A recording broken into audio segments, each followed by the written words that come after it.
ಸ್ನೇಹಿತರೆ, media masters ನ್ಯೂಸ್ಗೆ ಸ್ವಾಗತ. ಗೆಳೆಯರೆ, ಲೋಕಸಭಾ ಚುನಾವಣೆಗಳು ಹತ್ರ ಬರ್ತಾ ಇವೆ. ಚುನಾವಣೆಯಲ್ಲಿ ಬಿಜೆಪಿಯನ್ನು ಕಟ್ಟಿ ಹಾಕೋಕೆ ಪ್ರತಿಪಕ್ಷಗಳೆಲ್ಲ ಸೇರಿ ಕಾಂಗ್ರೆಸ್ನ ಜೊತೆಗೂಡಿ ಇಂಡಿ ಕೂಟವನ್ನು ರಚಿಸಿಕೊಂಡಿದ್ದಾವೆ.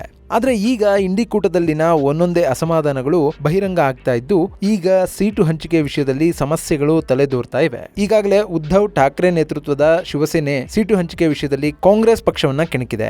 ಹಾಗೆಯೇ ವಂಚಿತ್ ಬಹುಜನ್ ಆಗಡಿ ಮುಖ್ಯಸ್ಥರಾಗಿರುವ ಪ್ರಕಾಶ್ ಅಂಬೇಡ್ಕರ್ ಕಾಂಗ್ರೆಸ್ಗೆ ಸೀಟು ಹಂಚಿಕೆ ವಿಷಯದಲ್ಲಿ ಎಚ್ಚರಿಕೆಯನ್ನು ಕೂಡ ಕೊಟ್ಟಿದ್ದಾರೆ. ಕಾಂಗ್ರೆಸ್ ಪಕ್ಷ ಸೀಟು ಹಂಚಿಕೆ ವಿಷಯದಲ್ಲಿ ತನ್ನ ನಿಲುವನ್ನು ಸ್ಪಷ್ಟಪಡಿಸಬೇಕು, ಇಲ್ಲದೆ ಹೋದರೆ ಬಿಜೆಪಿ ವಿರುದ್ಧ ಗೆಲ್ಲೋದಕ್ಕೆ ಸಾಧ್ಯವೇ ಇಲ್ಲ ಅನ್ನೋ ಮಾತುಗಳನ್ನ ಪ್ರಕಾಶ್ ಅಂಬೇಡ್ಕರ್ ಹೇಳಿದ್ದಾರೆ. ಹಾಗಾದ್ರೆ ಏನಿದು ಸೀಟು ಹಂಚಿಕೆ ಬಿಕ್ಕಟ್ಟು?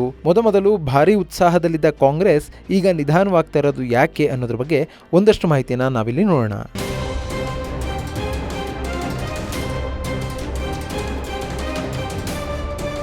ಗೆಳೆಯರೆ, ಬಿಜೆಪಿಯನ್ನು ಸೋಲಿಸಬೇಕು, ಅವರನ್ನು ಅಧಿಕಾರದಿಂದ ದೂರ ಇಡಬೇಕು ಅನ್ನೋ ಉದ್ದೇಶದಿಂದ ರೂಪುಗೊಂಡಿದ್ದೆ ಇಂಡಿ ಕೂಟ. ಮೊದಲಿಗೆ ನಿತೀಶ್ ಕುಮಾರ್ ಈ ಕೂಟವನ್ನ ಒಂದು ಮಾಡೋದಕ್ಕೆ ಪ್ರಯತ್ನ ಪಟ್ಟರು.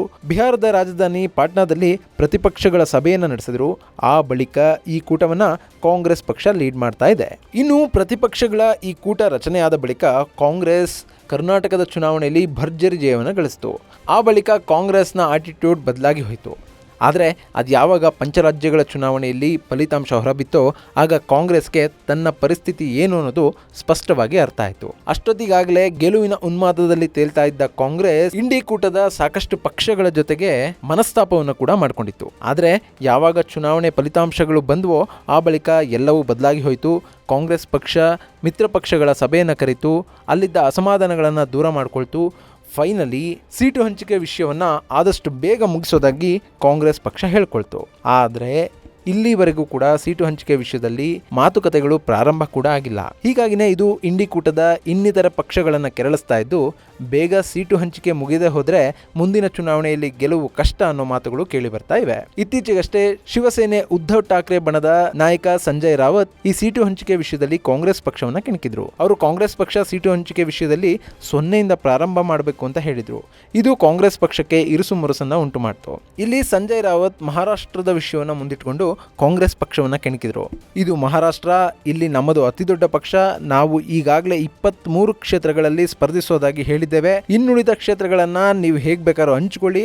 ಸದ್ಯಕ್ಕೆ ಮಹಾರಾಷ್ಟ್ರದಲ್ಲಿ ಕಾಂಗ್ರೆಸ್ ಒಂದೇ ಒಂದು ಸ್ಥಾನವನ್ನು ಕೂಡ ಗೆದ್ದಿಲ್ಲ. ಹೀಗಿರುವಾಗ ಕಾಂಗ್ರೆಸ್ ಪಕ್ಷ ತನ್ನ ಸೀಟಿನ ಲೆಕ್ಕಾಚಾರವನ್ನ 0ಯಿಂದಲೇ ಪ್ರಾರಂಭ ಮಾಡಬೇಕು ಅಂತ ಸಂಜಯ್ ರಾವತ್ ಹೇಳಿದರು. ಅಲ್ಲದೆ ಈ ಬಗ್ಗೆ ಉದ್ಧವ್ ಠಾಕ್ರೆ ಕಾಂಗ್ರೆಸ್ನ ರಾಹುಲ್ ಗಾಂಧಿ, ಸೋನಿಯಾ ಗಾಂಧಿ, ಮಲ್ಲಿಕಾರ್ಜುನ ಖರ್ಗೆ ಅವರ ಜೊತೆ ಮಾತಾಡಿದ್ದಾರೆ. ಇದರಲ್ಲಿ ಬೇರೇನು ಬದಲಾವಣೆಗಳು ಇರೋದಿಲ್ಲ. ಹೀಗಾಗಿ ಕಾಂಗ್ರೆಸ್ ಪಕ್ಷ ಆದಷ್ಟು ಬೇಗ ಸೀಟು ಹಂಚಿಕೆಯನ್ನು ಮುಗಿಸ್ಕೊಳ್ಬೇಕು ಅಂತ ರಾವತ್ ಹೇಳಿದರು. ಆದರೆ ಸಂಜಯ್ ರಾವತ್ ಅವರ ಮಾತುಗಳಿಂದ ತೀವ್ರ ಬೇಸರಕ್ಕೀಡಾಗಿರುವ ಕಾಂಗ್ರೆಸ್ ಪಕ್ಷ ಅವರಿಗೆ ತಿರುಗೇಟನ್ನು ಕೂಡ ಕೊಟ್ಟಿದೆ. ಹೌದೌದು, 40 MLAಗಳನ್ನು ಕಳೆದುಕೊಂಡಿರೋ ಶಿವಸೇನೆನೇ ಮಹಾರಾಷ್ಟ್ರದಲ್ಲಿ ಅತಿ ದೊಡ್ಡ ಪಕ್ಷ. ಅವರು ಕಾಂಗ್ರೆಸ್ ಅನ್ನ 0ಯಿಂದ ಪ್ರಾರಂಭ ಮಾಡಲಿ ಅಂತ ಹೇಳ್ತಾ ಇದ್ದಾರೆ. ಆದರೆ ರಾವತ್ಗೆ ನೆನಪಿರಬೇಕು, ಮಹಾರಾಷ್ಟ್ರದಲ್ಲಿ ಕಾಂಗ್ರೆಸ್ ಪಕ್ಷ ಅತಿ ದೊಡ್ಡ ವಿರೋಧ ಪಕ್ಷ ಅನ್ನೋದು. ಹಾಗೆಯೇ ಇಂಡಿ ಕೂಟವನ್ನು ಮುನ್ನಡೆಸ್ತಾ ಇರೋದು ಕೂಡ ಕಾಂಗ್ರೆಸ್ ಅನ್ನೋದನ್ನ ರಾವತ್ ಮರಿಬಾರದು ಅಂತ ಮಿಲಿಂದ್ ದಿಯೋರಾ ಎಕ್ಸ್ನಲ್ಲಿ ಬರೆದುಕೊಂಡಿದ್ದಾರೆ. ಇನ್ನು ಇಷ್ಟಕ್ಕೆ ತನ್ನ ದಾಳಿಯನ್ನು ನಿಲ್ಲಿಸದ ಕಾಂಗ್ರೆಸ್, ಶಿವಸೇನೆ ಕಳೆದ ಬಾರಿ ಬಿಜೆಪಿಯ ಜೊತೆ ಇತ್ತು, ಹೀಗಾಗಿ ಅವರು ಅಷ್ಟೊಂದು ಸೀಟ್ಗಳನ್ನು ಗೆದ್ರು. ಈ ಬಾರಿ ಶಿವಸೇನೆಯಿಂದ ಸಾಕಷ್ಟು MLAಗಳು ಹೊರಹೋಗಿದ್ದಾರೆ. ಗೆದ್ದಿರುವ ಎಂಪಿಗಳಲ್ಲಿ ಅದೆಷ್ಟು ಮಂದಿ ಶಿವಸೇನೆ ಜೊತೆ ಉಳಿತಾರೆ ಅನ್ನೋದು ಕೂಡ ಗೊತ್ತಿಲ್ಲ. ಹೀಗಾಗಿ ಶಿವಸೇನೆ ಏಕಾಂಗಿಯಾಗಿ ಈ ಚುನಾವಣೆಯನ್ನು ಎದುರಿಸುವ ಶಕ್ತಿಯನ್ನು ಹೊಂದಿಲ್ಲ. ಸೊ ಅವರು ಇಂಡಿ ಕೂಟದ ಸೀಟು ಹಂಚಿಕೆಯನ್ನ ಗೌರವಿಸಲೇಬೇಕು ಅಂತ ಕಾಂಗ್ರೆಸ್ ಹೇಳಿದೆ.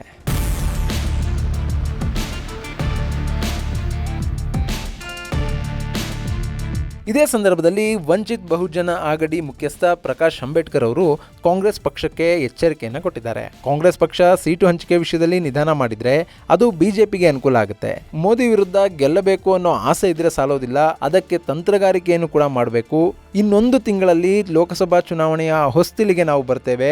ಹೀಗಿರುವಾಗ ಕಾಂಗ್ರೆಸ್ ಇನ್ನೂ ನಿಧಾನ ಮಾಡಿದ್ರೆ ಅದು ಸಮಸ್ಯೆಗಳನ್ನು ಉಂಟು ಮಾಡುತ್ತೆ ಅಂತ ಪ್ರಕಾಶ್ ಅಂಬೇಡ್ಕರ್ ಹೇಳಿದ್ದಾರೆ. ಅಲ್ಲದೆ ಈ ಒಕ್ಕೂಟವನ್ನು ಪ್ರಾರಂಭ ಮಾಡಿದ್ದು ನಿತೀಶ್ ಕುಮಾರ್, ಆ ಬಳಿಕ ಕಾಂಗ್ರೆಸ್ ಅದನ್ನು ಟೇಕ್ ಓವರ್ ಮಾಡಿದೆ. ಸೊ ಈಗಲಾದರೂ ಅವರು ಎಚ್ಚೆತ್ತುಕೊಂಡು ಸೀಟು ಹಂಚಿಕೆ ವಿಷಯವನ್ನು ಮುಗಿಸಬೇಕು ಅಂತ ಪ್ರಕಾಶ್ ಅಂಬೇಡ್ಕರ್ ಹೇಳ್ತಾ ಇದ್ದಾರೆ. ಇಲ್ಲಿ ವಂಚಿತ್ ಬಹುಜನ್ ಆಗಡಿ ಇಂಡಿ ಕೂಟದ ಭಾಗ ಆಗಿದ್ದು, ಮಹಾರಾಷ್ಟ್ರದಲ್ಲಿ ಈ ಪಕ್ಷಕ್ಕೂ ಕೂಡ ಒಂದಷ್ಟು ಸೀಟ್ಗಳನ್ನು ಬಿಟ್ಟು ಕೊಡಬೇಕಾದ ಪರಿಸ್ಥಿತಿ ಕಾಂಗ್ರೆಸ್ಗೆ ಇದೆ. ಅಲ್ಲದೆ ಪ್ರತಿಪಕ್ಷಗಳ ನಾಯಕರು ನಿತೀಶ್ ಕುಮಾರ್ ಅವರ ಹೆಸರನ್ನ ಮುನ್ನೆಲೆಗೆ ತರೋದರ ಮೂಲಕ ಕಾಂಗ್ರೆಸ್ ಪಕ್ಷಕ್ಕೆ ಈ ಮೈತ್ರಿಕೂಟ ರಚನೆಯಲ್ಲಿ ನಿಮ್ಮಷ್ಟೇ ಬೇರೆಯವರು ಕೂಡ ಮಹತ್ತರವಾದ ಪಾತ್ರವನ್ನ ವಹಿಸಿದ್ದಾರೆ ಅಂತ ನೆನಪಿಸ್ತಾ ಇದ್ದಾರೆ. ಗೆಳೆಯರೆ, ಈ ಹಿಂದಿನಿಂದಲೂ ಕಾಂಗ್ರೆಸ್ ಪಕ್ಷಕ್ಕೆ ಹೆಚ್ಚು ತಲೆನೋವಾಗ್ತಾ ಇರೋದು 5-6 ರಾಜ್ಯಗಳು. ಅದರಲ್ಲೂ ಎಲ್ಲಿ ಪ್ರಾದೇಶಿಕ ಪಕ್ಷಗಳು ಬಲವಾಗಿವೆ ಅಲ್ಲಿ ಕಾಂಗ್ರೆಸ್ಗೆ ಸಮಸ್ಯೆ ಹೆಚ್ಚಾಗ್ತಾ ಇದೆ. ಮಹಾರಾಷ್ಟ್ರ, ಉತ್ತರ ಪ್ರದೇಶ, ಬಿಹಾರ, ಜಾರ್ಖಂಡ್, ಪಶ್ಚಿಮ ಬಂಗಾಳ, ಪಂಜಾಬ್ ಹಾಗೂ ದೆಹಲಿಯಲ್ಲಿ ಈ ಸಮಸ್ಯೆಗಳು ಹೆಚ್ಚಾಗಿ ಕಂಡು ಬರ್ತಾ ಇದೆ. ತಮಿಳುನಾಡಲ್ಲೇನೋ ಡಿಎಂಕೆ ಕಾಂಗ್ರೆಸ್ ಜೊತೆ ಗಟ್ಟಿಯಾಗಿ ನಿಂತಿದೆ. ತಮಿಳುನಾಡಿನಲ್ಲಿ ಕಾಂಗ್ರೆಸ್ ಡಿಎಂಕೆಗಿಂತಲೂ ಕಡಿಮೆ ಬಲವನ್ನು ಹೊಂದಿದೆ ಅನ್ನೋದು ಅವರಿಗೆ ಗೊತ್ತಿರೋದ್ರಿಂದ ಡಿಎಂಕೆ ಅಲ್ಲಿ ಸುಮ್ಮನಾಗಿದೆ. ಆದರೆ ಈ ರಾಜ್ಯಗಳಲ್ಲಿ ಅಂದರೆ ಉತ್ತರದ ರಾಜ್ಯಗಳಲ್ಲಿ ಆಮ್ ಆದ್ಮಿ ಪಕ್ಷ, ಎಸ್ಪಿ, ತೃಣಮೂಲ ಕಾಂಗ್ರೆಸ್, ಜಾರ್ಖಂಡ್ ಮುಕ್ತಿ ಮೋರ್ಚಾ, ಎನ್ಸಿಪಿ ಹಾಗೂ ಶಿವಸೇನೆಗಳು ಕಾಂಗ್ರೆಸ್ ಪಕ್ಷವನ್ನ ಇನ್ನಿಲ್ಲದಂತೆ ಕಾಡೋದ್ರಲ್ಲಿ ಅನುಮಾನಗಳೇನಿಲ್ಲ. ಹೀಗಾಗಿ ಕಾಂಗ್ರೆಸ್ ಪಕ್ಷ ಮೊದಲಿಗೆ ಈ ರಾಜ್ಯಗಳಲ್ಲಿ ಸೀಟು ಹಂಚಿಕೆಯ ವಿಷಯವನ್ನ ಮುಗಿಸ್ಕೊಳ್ಬೇಕು. ಯಾಕೆಂದ್ರೆ ಇಲ್ಲಿ ಸೀಟು ಹಂಚಿಕೆ ಮುಗಿದ ನಂತರ ಒಂದು ಕಾಮನ್ ಮಿನಿಮಮ್ ಪ್ರೋಗ್ರಾಮ್ ಸಿದ್ಧ ಆಗಬೇಕು. ತಾವು ಅಧಿಕಾರಕ್ಕೆ ಬಂದ್ರೆ ಹೇಗೆಲ್ಲ ಭಾರತವನ್ನ ಉದ್ಧಾರ ಮಾಡ್ತೇವೆ ಅನ್ನೋದನ್ನ ಈ ಇಂಡಿ ಕೂಟ ಸ್ಪಷ್ಟಪಡಿಸಬೇಕು. ಸೊ ಇನ್ನು ಸಾಕಷ್ಟು ಕೆಲಸಗಳಿದ್ದು ಅದಕ್ಕೆ ಹೆಚ್ಚಿನ ಸಮಯಾವಕಾಶ ಇಲ್ಲ. ಈಗಾಗಲೇ ನಾವು 2024ಕ್ಕೆ ಕಾಲಿಟ್ಟಿದ್ದೇವೆ. ಇನ್ನು ಚುನಾವಣೆಯವರೆಗೂ ಟೈಮ್ ಬೇಗ ಓಡ್ತಾ ಇರುತ್ತೆ. ಸೊ ಆದಷ್ಟು ಬೇಗ ಸೀಟು ಹಂಚಿಕೆಯನ್ನು ಮುಗಿಸ್ಕೊಂಡು ಚುನಾವಣೆಗೆ ತಯಾರಿ ಮಾಡ್ಕೋಬೇಕು ಅಂತ ಇಂಡಿ ಕೂಟದ ಇತರೆ ಪಕ್ಷಗಳು ಹೇಳ್ತಾ ಇವೆ. ಇದನ್ನ ಕಾಂಗ್ರೆಸ್ ಎಷ್ಟು ಸೀರಿಯಸ್ ಆಗಿ ತೆಗೆದುಕೊಳ್ಳುತ್ತೆ, ಒಂದು ವೇಳೆ ಪ್ರಾದೇಶಿಕ ಪಕ್ಷಗಳ ಸಮಸ್ಯೆ ಹೆಚ್ಚಾದರೆ ಕಾಂಗ್ರೆಸ್ ಅದನ್ನು ಹೇಗೆ ನಿಭಾಯಿಸುತ್ತೆ ಅನ್ನೋದನ್ನು ಕಾದು ನೋಡಬೇಕು. ಇದು ಗೆಳೆಯರೆ ಇಂಡಿ ಕೂಟದಲ್ಲಿ ಉಂಟಾಗಿರುವ ಸೀಟು ಹಂಚಿಕೆ ವಿವಾದದ ಬಗ್ಗೆ ಒಂದಷ್ಟು ಮಾಹಿತಿ. ಮುಂದಿನ ವಿಡಿಯೋದಲ್ಲಿ ಮತ್ತೊಂದು ವಿಶೇಷವನ್ನು ನಿಮ್ಮ ಮುಂದಿಡ್ತೀನಿ. ಅಲ್ಲಿವರೆಗೂ ನಮಸ್ಕಾರ.